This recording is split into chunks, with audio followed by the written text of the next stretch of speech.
Hey guys! I hope you enjoyed our first day talking and really fleshing out our why. I'm really proud of those of you who really took the time and were courageous enough to share with all of us. So thank you. Today we are moving on and talking about our choices. Second to establishing our why is really focusing on whether our choices and the things that we do every single day are directly in alignment with our why. Choices are the root of all of our successes and all of our results. So if you have a goal for this challenge and you are not being aware and not focusing on some of the choices that you're making, you could be totally on autopilot and making choices that you don't even realize are sabotaging your success. So I'm going to give you 3 tips or 3 bullet points really about our choices. And I've already talked about the first one. The first one is that our choices are the root to all of our success. Every little bitty choice that we make every single day leads to our habits. And we're going to talk a little bit more in detail tomorrow about our habits, but we first have to start here with our choices and recognize that it might seem like super insignificant, but everything that we do every day is going to compound and it creates our habits. Some of us have had and are just totally on autopilot with the habits that we've had our entire life. We either learned them from our family, we learned them after we left home, we learned them in college and haven't been able to break them. Whatever they might be, we have progressively learned those over time. The good thing is that because we've learned them over time, we can unlearn them over time as well. The other thing that we have to ask ourselves is, are our choices taking us towards our why or away from our why? So the second tip I have for today is that we have to remain mindful and aware of what we're doing. The first step to making any kind of change is awareness. If we're not aware that we're doing something that's negative or not as positive, then we can't change it. So we have to remain mindful. And of course, for the sake of this group, these principles can be applied to anything in your life that you want to change or kind of refocus. But for the sake of this group, obviously our focus is our health and fitness. So it's establishing new workout goals and new nutrition goals. And so we have to stop what we call sleepwalking when it comes to nutrition and exercise.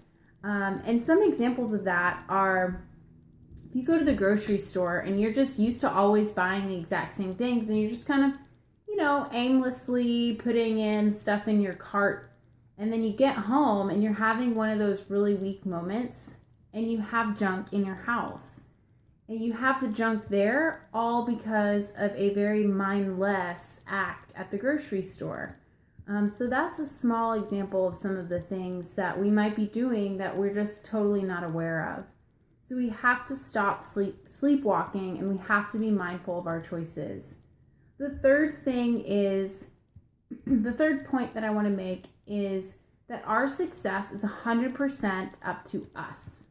Nobody else is responsible for our success. Now, what do I mean by this? I obviously talked yesterday a little bit about my faith and my belief, and so I don't want anybody to misconstrue what I'm saying. God is 100% in control of my life and my destiny, but what I mean when I say that we have control over our success is that if I don't work out today or if I don't eat well today, I can't go blame somebody else, which is so easy to do. My husband Tyler is as skinny as my pinky, okay? He can eat anything that he wants and it doesn't matter. It would be so easy for me to just completely blame it on him and say, well, I'm not going to eat healthy because I don't have Tyler who's totally on board. He supports me in whatever it is that I want to eat, but he doesn't necessarily want to eat it all the time. That's what I mean by we are responsible for our own success in our health and fitness. We have to take ownership and we have to recognize the role that we play with our choices and with the things that we decide to do.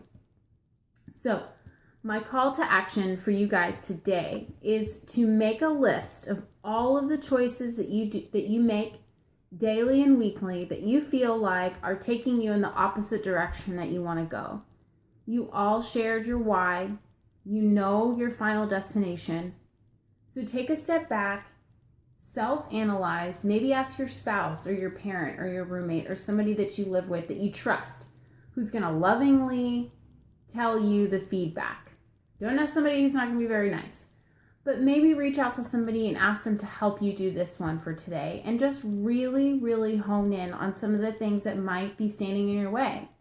One thing I know that I do and really have to stop, I buy cookies every single week and I blame it on Tyler.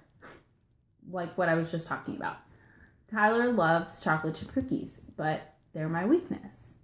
And that's one of the things that I have to stop doing because it completely derails me. I can't have just one cookie. I'm not at that place right now. Sorry, that's my dog. But that's an example, right? Snoozing your alarm 3 or 4 times. That's something that derails me when I have a completely full day ahead. I don't have time to snooze. And so those are some small examples of things that you could, that you might be doing as well. So take some time today and just analyze some of the choices and behaviors that you are making, and really decide for yourself if this is taking you in the direction that you want to go. And share it with us below what some of those are and your solution for that. What are you going to add in and what are you going to replace with some of those choices? And I'll leave you with this quote. The only difference between successful people and unsuccessful people are that successful people are willing to do the things that unsuccessful people are not. So just think about that, and let that sink in. In order to be successful, you just simply have to do those things and not everybody wants to do. I hope you guys have a great day. Leave any comments or questions that you might have below, and I look forward to seeing all of your comments and answers. See y'all tomorrow.